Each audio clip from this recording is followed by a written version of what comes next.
तो आज आजादी की 67वीं सालगिरह पर प्रधानमंत्री मनमोहन सिंह ने अपने भाषण में देश को एक खुशहाल भारत की कल्पना की है। उन्होंने कहा कि उनकी सरकार चाहती है कि भारत सुख, समृद्धि और खुशहाली से भरा एक ऐसा देश हो जिसका गुणगान पूरी दुनिया करे। हर एक मुद्दे को प्रधानमंत्री ने आज इस भाषण में छुआ है, अपनी सरकार की उपलब्धियां गिनाई हैं। क्या एक चुनावी भाषण है, इसी पर बात करेंगे आगे, लेकिन पहले सुनिए क्या कहा मनमोहन सिंह ने।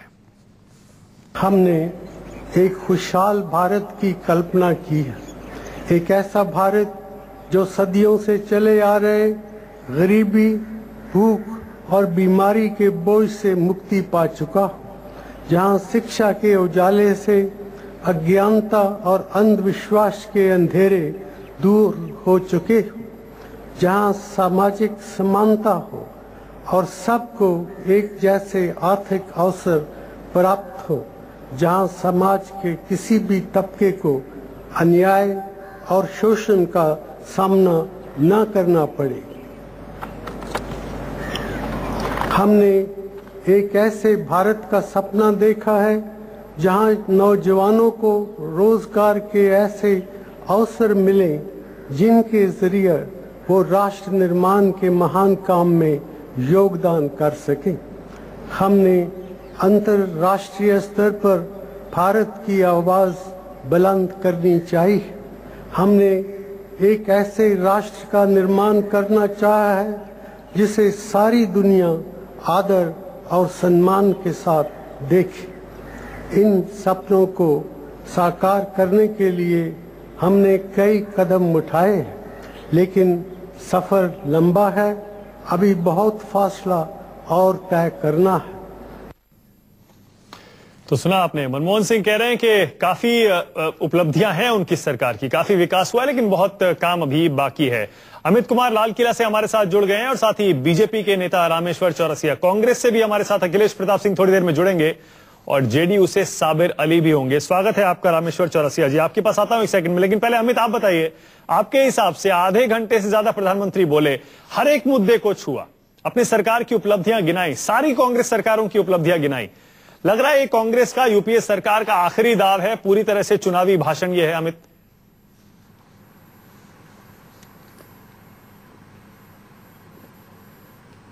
के पास, लेकिन जहां तक मुझे पूरे भाषण को अगर सुनने के बाद ये एहसास हुआ है कि हाँ, उन्होंने सारे मुद्दों को छुआ, लेकिन इस चुनावी भाषण के जरिए, इस भाषण के जरिए लागने से जो उन्होंने भाषण दिया, चुनाव तो नहीं जीत पाएगी कांग्रेस, क्योंकि उन्होंने अपनी उपलब्धि सारी बताई। उन्होंने ये भी कहा कि काम आगे करना है और साथ में मजबूरियां ही बताई कि जो उनसे नहीं हो पाया, चाहे इकोनॉमिक स्लोडाउन हुआ, इन सारे मुद्दों को। लेकिन उनके भाषण में ऐसा कुछ भी नहीं था जो आपको 2014 के चुनाव में जिता पाएगा। हाँ, इतना जरूर है कि लगभग दूसरी बात ये करूं कि पाकिस्तान को लेकर आप बात करें, पाकिस्तान को लेकर बहुत कड़े संदेश की उम्मीद लोग कर रहे थे। लोग को लग रहा था कि कम से कम लाल किले के प्राचीर से प्रधानमंत्री एक कड़ा संदेश देंगे, लेकिन वहां पर भी पाकिस्तान को छूकर निकल गया, ये कहते हुए कि वो चाहते हैं कि पाकिस्तान की जमीन से भारत के खिलाफ कोई हमला ना हो या कोई उनके खिलाफ दहशतगर्दी को बढ़ावा ना दिया जाए। लेकिन कहीं ना कहीं जिस तरह की उम्मीद थी भाषण से, जिस तरह के माहौल था पिछले कुछ दिनों में देश में, वैसा कुछ भी नहीं है। मेरे हिसाब से इस भाषण में उन्होंने भले ही अपनी पीठ थपथपाई हो, सरकार की पीठ थपथपाई हो, उन्होंने भले ही अपनी कुछ मजबूरियां बताई हो, लेकिन इस भाषण के जरिए 2014 का चुनाव तो मनमोहन सिंह या कांग्रेस की सरकार या यूपीए सरकार नहीं जीतने जा रही है। बिल्कुल अमित, आपके पास आते हैं। रामेश्वर चौरसिया जी, आपके हिसाब से मनमोहन सिंह के इस भाषण को आप 10 में से कितने नंबर देंगे? रामेश्वर चौरसिया जी। देखिए, नंबर देने लायक के भाषण नहीं है। इतने बड़े देश का प्रधानमंत्री, 125 करोड़ जनता के नुमाइंदे, जनता ने इनको प्रधानमंत्री बनाया है, इनको किसी पार्टी लाइन से ऊपर उठ करके देश को संबोधित करना चाहिए था। अब कह रहे हैं कि मजबूरियां हैं। अगर इतने बड़े देश का प्रधानमंत्री मजबूरियां शो करे, और वो भी कांग्रेस के पार्टी के बिलोंग करते हैं, जो 65 साल में 66 साल में 56 साल इन्होंने राज किया। याद कीजिए मानक जी, इजराइल भी हमारे साथ ही अपनी यात्रा शुरू किया था। आपको मैं बता दें, प्रधानमंत्री जी को बताना चाहिए था कि देश कैसे मजबूत होता। इजराइल आज जितना एक्सपोर्ट करता है आर्म्स, उतना हम इंपोर्ट करते हैं। आप पाकिस्तान की बात किए, कड़े संदेश की बात किए, कड़े संदेश तो प्रधानमंत्री जी ने दिया नहीं। प्रधानमंत्री जी को देश को संबोधित करते बताना चाहिए था अपनी रक्षा सबको हम कैसे मजबूत करेंगे। अभी प्रधानमंत्री जी ने जो एक मुद्दा चल रहा है उसको छुआ जरूर, वो आपका फूड सिक्योरिटी बिल। मैं पूछना चाहता हूं कि क्या 60-66 साल तक कांग्रेस यही दिखाते रही कि देश के लोग भिखमंगे हैं, उनको हम भीख देंगे, 5 रुपए किलो देंगे, 2 रुपए किलो देंगे। क्यों रोजगार की व्यवस्था नहीं, क्यों परमानेंट रोजगार की व्यवस्था इनके लिए नहीं की? आप देखिए जो पब्लिक डिस्ट्रीब्यूशन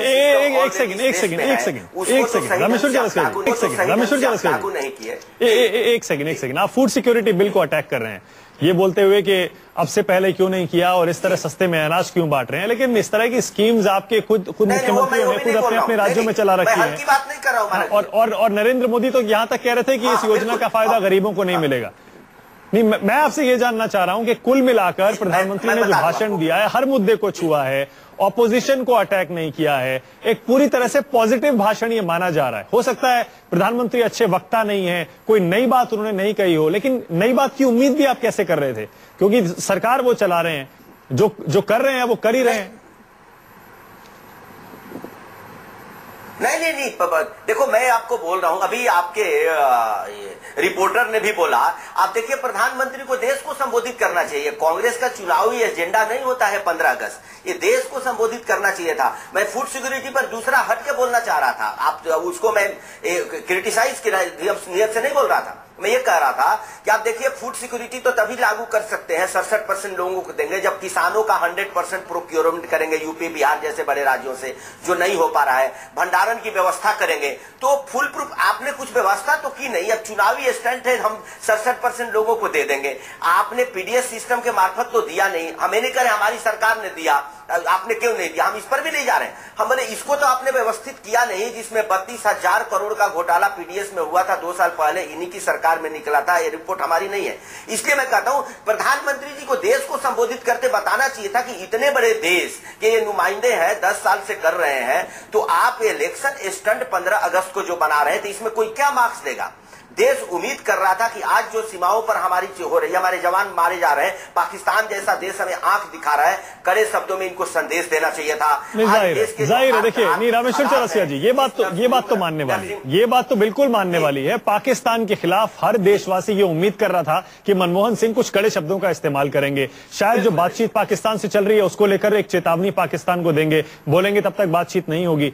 सिर्फ 2 लाइनें कहकर निकल गए प्रधानमंत्री, वो भी सिर्फ ये कही सीमा पर हमारे जवानों की हत्या हुई, हम पूरी कोशिश करेंगे आगे से ऐसी घटनाएं ना हो। दूसरी बात ये कही पाकिस्तान से रिश्ते बेहतर तब तक नहीं हो सकते जब तक पाकिस्तान अपनी जमीन का इस्तेमाल भारत विरोधी गतिविधियों के लिए होने देगा। इसके अलावा और बहुत सारी बातों की उम्मीद थी। चलिए पाकिस्तान का मुद्दा छोड़िए, इसके अलावा बताइए, आप कह रहे हैं कुछ भी नहीं बोला उन्होंने, और क्या बोलना चाहिए था मनमोहन सिंह को? नहीं, एक और बात बताऊं, अब देखिए पाकिस्तान असेंबली ने जो पास किया, पाकिस्तान की पार्लियामेंट में, उस पर इनको कड़े शब्दों में बोलना चाहिए था। ओपन दहशतगर्दी को समर्थन करने का प्रस्ताव पास किया है पाकिस्तान के पार्लियामेंट ने। मैं ये कहता हूं कि देखिए attack is the best defence. प्रधानमंत्री जी को आज अटैकिंग मूड में बोलना चाहिए, देश को संबोधित कर रहे थे, इनको दुनिया को दिखाना चाहिए था कि एक ताकतवर देश हम हैं। प्रधानमंत्री जी ने महंगाई के मुद्दे पर आज 10 साल से जो बात चल रही है, भ्रष्टाचार के मुद्दे पर प्रधानमंत्री को एक कड़े संदेश देना चाहिए था इस देश में कि हम बर्दाश्त नहीं करेंगे, भ्रष्टाचार को हम दूर करने के लिए क्या कोशिशें कर रहे हैं। प्रधानमंत्री को यह संदेश देना चाहिए था कि आज जो बिजली के कह रहे हैं कि हमने प्रगति किया, बिजली के जो हालात हैं, आखिर इस देश में न्यूक्लियर डील प्रधानमंत्री ने जिन्हें किया, तो इनको बताना चाहिए देश को कि न्यूक्लियर डील से कितने फायदा हमको हुए और कितने विदेशियों को हुए। तो न्यूक्लियर डील किए हुए 2 साल हो गए, बताइए कौन सा न्यूक्लियर संयंत्र लगा, कौन सा पावर का प्रोजेक्ट हमारे यहाँ लगा। देश में जो बुनियादी समस्या है, जो पावर। ठीक है रामेश्वर चौरसिया जी, 1 सेकंड में आपके पास आता हूं। रामेश्वर चौरसिया जी, 3 इंपॉर्टेंट बातें आप कह रहे हैं, 3 इंपॉर्टेंट बातें आप कह रहे हैं जो सरकार के शायद वीक पॉइंट्स हैं, महंगाई, भ्रष्टाचार और साथ ही साथ न्यूक्लियर डील का आप जिक्र कर रहे हैं, वो भी ठीक है, एक वीक पॉइंट ही माना जाएगा, क्योंकि जिस न्यूक्लियर डील के मुद्दे पर मनमोहन सिंह ने अपनी सरकार दांव पर लगा दी थी, उससे देश को अभी क्या हासिल हुआ है, ये सवाल तो पूछना पड़ेगा। लेकिन अमित आपके पास आ रहा हूं। अमित, आपको भी लग रहा है कि मनमोहन सिंह ने बहुत कन्वीनियंटली महंगाई और भ्रष्टाचार का मुद्दा छुआ तक नहीं, क्योंकि उन्हें पता है कि इन 2 मुद्दों पर शायद उनके पास बोलने के लिए अब शब्द भी नहीं बचे हैं? अमित, देखिए महंगाई को लेकर हर साल पिछले लगभग 8 साल 9 साल से मैं कवर कर रहा हूं। लाल किले के भाषण को। हर साल वो महंगाई पर कहते थे कि महंगाई से लोग परेशान है और हमारी कोशिश है कि महंगाई से हम निकालेंगे देश को, लेकिन ऐसा कुछ भी नहीं होता था, ना ही कोई ऐसा उपाय वो बताते थे। और इस बार तो उन्होंने उसको छुआ तक नहीं, इकोनॉमिक स्लोडाउन की बात की, लेकिन महंगाई, करप्शन जैसे मुद्दे को, करप्शन को आपने आरटीआई लोकपाल की चर्चा करते हुए कि वो हमारी उपलब्धि रही है कह के आप निकल गए। निश्चित तौर पर देखिए, देश जब प्रधानमंत्री लाल किले से बोलते हैं, वैसे भी मनमोहन सिंह पर यह आरोप लगता है कि मसलों पर, बड़े बड़े मुद्दों पर वो चुप रहते हैं। ऐसे में जब लाल किले से मनमोहन सिंह बोलते हैं तो देश के लोगों को उम्मीद होती है कि जो करंट इश्यू है, जो बड़े बड़े मसले हैं, उन पर उनके एक बेबाक राय सामने आएगी। लोग उनसे इन समस्याओं पर बात सुनना चाहते हैं कि आखिर प्रधानमंत्री ने इन सब मसलों पर, चाहे करप्शन का मसला हो, महंगाई से लोग परेशान हैं, पेट्रोल डीजल के दाम बढ़ रहे हैं, आपको ये बताना चाहिए कि आखिर ये सब चीजें क्यों हो रही है। सिर्फ आप ये बता देते हैं कि पूरे यूरोपीय कंट्री में या दूसरे देशों में आर्थिक संकट है, हर जगह मंदी हो रही है और उसका असर भारत पर हो रहा है, तो इससे काम नहीं चलेगा। क्योंकि आप देश के प्रधानमंत्री हैं, आपसे लोगों को उम्मीद होती है कि आप इन चीजों का सीधा सीधा जवाब दें। तो इन सब चीजों का जवाब कहीं ना कहीं लाल किले से, जो आप कह सकते हैं कि यूपीए सरकार, यूपीए 2 का आखिरी भाषण था मनमोहन सिंह का चुनाव से पहले, उसमें उन्होंने इन सब बातों का कोई भी जवाब देने में सफल नहीं हो पाए। बिल्कुल सही। रामेश्वर चौरसिया जी, एक सवाल मैं आपसे ये करना चाहता हूं कि कल नरेंद्र मोदी साहब खुद बोले कि आज मनमोहन सिंह बोलेंगे और आज मैं भी बोलूंगा। इसकी वजह क्या है? मोदी खुलेआम स्वतंत्रता दिवस से एक दिन पहले प्रधानमंत्री को सीधे चुनौती दे रहे हैं, कह रहे हैं कि इन दो भाषणों की तुलना होनी चाहिए। कहना क्या चाह रहे हैं? आखिर मकसद क्या है मोदी का और बीजेपी का? देखिए, सवाल मोदी जी का, मनमोहन सिंह जी का नहीं है, सवाल इस देश का है। आप महंगाई से पूरी जनता परेशान है, आप छूते तक नहीं है। प्रधानमंत्री जी, मैं एक बात और आपसे पूछा, नरेंद्र मोदी जी ने बोला, उस पर आता हूं। एक सवाल, प्रधानमंत्री जी का जो भी भाषण अब कह रहे हैं कि चुनाव को देखते हुए किया गया, तब पूरी कांग्रेस पार्टी, पूरी सरकार ने इस भाषण को तैयार किया होगा। आप बताइए, जो लोग एक्सेप्ट नहीं कर रहे हैं कि प्याज 100 रुपये होगा, महंगाई से लोग परेशान है, जो एक्सेप्ट नहीं कर रहे हैं, उसका निदान कैसे करेंगे? दूसरा, 15% व्यापार में हमारा योगदान विश्व में हुआ करता था, आज 1% है। प्रधानमंत्री जी ने इस पर कुछ नहीं बोला। डॉलर 1 रुपया देश आजादी के बाद आज 63-62 रुपये, और प्रधानमंत्री जी ने इसका निदान नहीं बताया। आप नरेंद्र भाई की बात करें, नरेंद्र मोदी जी यही कहते हैं कि मैं हमेशा विकास की बात करता हूं।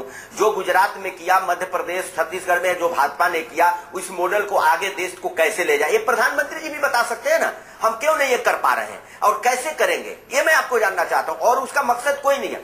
नरेंद्र भाई ने यही बोला कि जब हम विकास की बात करते हैं, जब युवाओं की बात करते हैं, तो कांग्रेस वाले मेरे नाम पर अटैक करते हैं, 2002 में चले जाते हैं।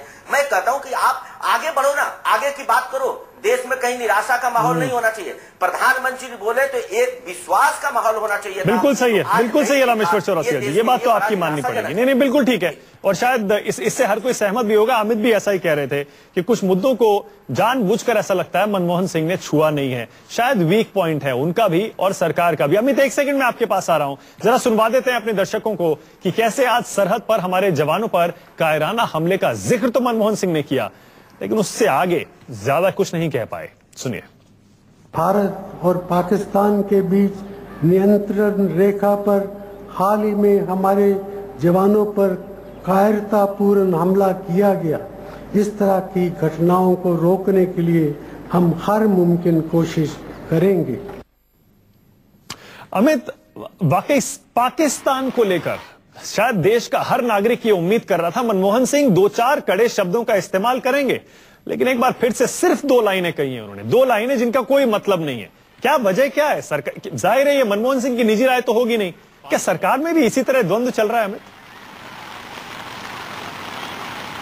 देखिए, सरकार में द्वंद्व है, निश्चित तौर पर सरकार में और कांग्रेस के बीच द्वंद्व है, क्योंकि कहीं ना कहीं जिस तरह का भाषण था, और निश्चित तौर पर हर कोई चाह रहा है, क्योंकि इससे पहले 2 सैनिकों के सर काट लिए गए, उस समय भी सरकार की तरफ से कोई कड़ी कार्रवाई नहीं की गई, कोई कड़ा संदेश नहीं दिया गया। अभी भी इस तरह से 5 लोग हमारे शहीद हो गए, हमने कोई कुछ नहीं कहा, हम सिर्फ एक निंदा प्रस्ताव जैसा एक पास कर देते हैं। और सबसे बड़ी बात की, अगर आपको याद हो तो जिस तरह से रक्षा मंत्रालय के बयानों में बदलाव किया गया था, शिवशंकर मेनन कहा जाता है उसके पीछे थे, जो एनएसए है, क्योंकि एक सितंबर में दोनों प्रधानमंत्री के बीच बातचीत होनी है, कहीं ना कहीं उसकी भी छाप लग रही थी कि शायद ऐसा कोई माहौल बिगाड़ना नहीं चाहते हो। प्रधानमंत्री ने एक संदेश तो दे दिया कि हाँ, उनको इस तरह की चीजें दोबारा ना हो, लेकिन उतना कड़ा भी नहीं जाना चाहते थे कि जो सितंबर में बातचीत भारत पाकिस्तान के बीच हो वो बिगड़ जाए। ये शायद एक वजह हो सकती है। और दूसरी बात में एक अहम जो चीज इस भाषण में रहा, अगर आपने भाषण के अंतिम में देखा होगा, तो एक नाम भले ही उन्होंने नरेंद्र मोदी या किसी का नहीं लिया, लेकिन सेक्युलरिज्म को लेकर उन्होंने बहुत बड़ी बात की, जो शायद मुझे लग रहा है कि ध्यान बहुत कम लोग को गया होगा, क्योंकि उन्होंने साफ साफ कहा कि सेक्युलर देश में तंग और सांप्रदायिक ख्यालों की कोई जगह नहीं होनी चाहिए और ऐसी सोच समाज को बांटती है, लोकतंत्र को कमजोर करती है और इससे हमें बचना चाहिए। उन्होंने साफ तौर पर कहा कि जो समाज को जोड़ता है, सहनशील है समाज को लेकर, ऐसे लोगों का समर्थन करना चाहिए। और इसके बाद उन्होंने एक लाइन कही है कि हमें यह तय करना होगा कि अगले 10 साल में हमें किस तरह का विकास चाहिए, क्योंकि जो भाषाओं, सभी धर्म को, सभी भाषा को, सभी जाति को साथ लेकर चले। तो जैसा मुझे लग रहा है कि भले ही उन्होंने किसी का नाम न लिया हो, लेकिन निशाना एक सेक्युलरिज्म के नाम पर कहीं ना कहीं निशाना साधने की मनमोहन सिंह ने जरूर कोशिश की है। बिल्कुल सही बात है। रामेश्वर चौरसिया जी, आपने भी सुना, अमित भी बता रहे हैं, आपने भाषण भी सुना होगा। मनमोहन सिंह ने, आप ठीक है, कुछ वीक पॉइंट्स उनके थे जिस पर शायद मनमोहन सिंह ने ठीक से बात नहीं की, लेकिन सेक्युलरिज्म, सांप्रदायिकता, ये एक अहम मुद्दा ऐसा लगता है कि मनमोहन सिंह भी और कांग्रेस यूपीए सरकार भी आने वाले चुनाव में इसे बनाने वाली है। देखिए, मैं क्रिटिसाइज तो नहीं करूं, मैं एक चीज बताना चाहता हूं इस देश को आपके मार्फत। अभी पूरा देश मनमोहन सिंह क्या सरकार के साथ है। जब इंटरनेशनल मामले आते हैं तो 1 मिनट में फिर मैं उस मुद्दे पर आ जाऊंगा। आज पूरा अपोजिशन मनमोहन सिंह जी के साथ है। आप कह रहे हैं कि चुनावी भाषण भी अगर होता तो मनमोहन सिंह जी को इतने बड़े देश से कड़े संदेश पाकिस्तान को नहीं देकर के क्या जताना चाहते हैं। इनको भी इस देश में चुनाव लड़ना है, वोट देश की जनता देती है। आज देश की जनता चाहती है कि पाकिस्तान को सबक सिखाया जाए। पाकिस्तान रोज बात की पेशकश करता है, किस तरह से अपने असेंबली में करता है और किस तरह की हरकतें करता है, तो उस पर कैसे आप विश्वास कर सकते, एक मुद्दा। दूसरा, सांप्रदायिकता का मैं इनको बताना चाहूंगा कि ये मुद्दा अब देश में चलने वाला नहीं है। प्रधानमंत्री जी ये बताएं कि हमारी जहां सरकारें हैं, एक 2002 को छोड़ दो तो कहीं सांप्रदायिक दंगे नहीं हुए। आसाम में हुए तो प्रधानमंत्री जी ने क्या किया, क्यों नहीं जिक्र किया? नहीं, दंगों की बात नहीं है, अभी दंगों की बात नहीं है। एक सेकंड, रामेश्वर चौरसिया जी, मनमोहन सिंह जी भी दंगों की बात नहीं कर रहे हैं। एक सेकंड, हमें ऐसा लगता है चौरसिया जी, हम पॉइंट मिस कर रहे हैं। पॉइंट दंगों का नहीं है, पॉइंट ये है कि शायद नरेंद्र मोदी पर निजी वार है कि एक ऐसा शख्स जो डिवाइसिव पर्सनैलिटी वाला हो, बांटने वाला व्यक्तित्व जिसका रहा हो, क्या उसे देश की कमान जनता को सौंपनी चाहिए? शायद मनमोहन सिंह इशारों में मोदी पर बात अगर सही मामले में हम माने, हाँ बिल्कुल सही मामले में हम माने, तो बांटने वाला व्यक्ति कौन है? कांग्रेस ने 66 साल में 56 साल बांट कर ही राज किया। जातियों में बांटा, संप्रदाय में बांटा, दंगे दिल्ली में भी हुए। बांटने का काम तो इन्होंने किया। बांटने का काम किया किसने? दंगे जब होते हैं स्वाभाविक एक्शन का रिएक्शन होता है। जैसे मैंने कहा, इंदिरा गांधी जी के हत्या के बाद जो दिल्ली में दंगे हुए, हम बार बार उसको नहीं कुरेदना चाहते, लेकिन ये क्यों 2002 को? आप इससे आगे बढ़िए ना। हमारे राज्य में तो दंगे कौन सांप्रदायिक है? सांप्रदायिक तो आप है जो उसकी चर्चा करते हैं। देश भूलना चाहता है, आप चर्चा करते हैं। एक घटना देख लीजिए, इनके सहयोगी हैं, इनको साथ दे रहे हैं, लेकिन ये दुर्गा नागपाल के केस में क्या हुआ था? नहीं, आपके से एक सेकंड रामेश्वर चौरसिया जी, एक सेकंड। सांप्रदायिकता के मुद्दे पर, नरेंद्र मोदी के मुद्दे पर आपके सहयोगी आपको छोड़ते जा रहे हैं। आप सहयोगियों का जिक्र कर रहे हैं, सांप्रदायिकता का जिक्र कर रहे हैं। नरेंद्र मोदी को आप जितना आगे कर रहे हैं, सहयोगी उतना ही आपको छोड़ते जा रहे हैं। और अकाली दल और शिवसेना के अलावा कोई भी सहयोगी मोदी के रहते आपके पास आने वाला दिख नहीं रहा है। तो इसीलिए शायद मुद्दा नरेंद्र मोदी है। मनमोहन सिंह जो कह रहे थे वो ये कह रहे थे कि मोदी को जब तक, हाँ, मोदी के तौर पर बताइए। चल उसी पर आ रहा हूं मैं, उसी पर। आप एक बात बताइए मानक जी, हमारे साथ मोदी के आने के बाद एक जेडीयू छोड़ा, लेकिन जेडीयू के पहले हमारे 22 साथी तो छोड़ चुके थे। वो साथी नहीं होते। देखिए, लोकतंत्र में नंबर का खेल होता है। जब हमारे 200 के आसपास थे, तो जो आज कांग्रेस के साथ जो सरकार चला रहे वो सब हमारे साथ थे। ये लोकतंत्र में नंबर का खेल होता है। अब आप एक चीज को लेकर कितना खींचिएगा? 23 की चर्चा तो आप नहीं यानी आप ये कहना चाह रहे हैं कि चुनाव के बाद, लोकसभा चुनाव के बाद 200 सांसद आपके पास होंगे। इशारों में आप ये कह रहे हैं कि आपके पास 200 सांसद होंगे और फिर मोदी हो या कोई और भी हो, बाकी सहयोगी आपके साथ आ जाएंगे। एक सेकंड में आपके पास आ रहा हूं। अमित भी मुस्कुरा रहे हैं। एक सेकंड में आपके पास आ रहा हूं। अमित, आपके पास भी आता हूं, लेकिन फिलहाल जरा सुनवा देते हैं अपने भाषण में प्रधानमंत्री मनमोहन सिंह ने कैसे आज नक्सलवाद का भी जिक्र किया। कुल मिलाकर नेशनल सिक्योरिटी की बात कर रहे थे, नक्सलवाद का भी जिक्र किया और छत्तीसगढ़ में जो नक्सली हमला हुआ था उसे लोकतंत्र पर हमला बताया मनमोहन सिंह ने। सुनिए। हो रहे नक्सली हमलों को पूरी तरह रोकने में हम सफल नहीं हो पाए हैं। छत्तीसगढ़ में पिछली 25 मई को जो नक्सली हिंसा हुई वो भारत के लोकतंत्र पर एक सीधा हमला था।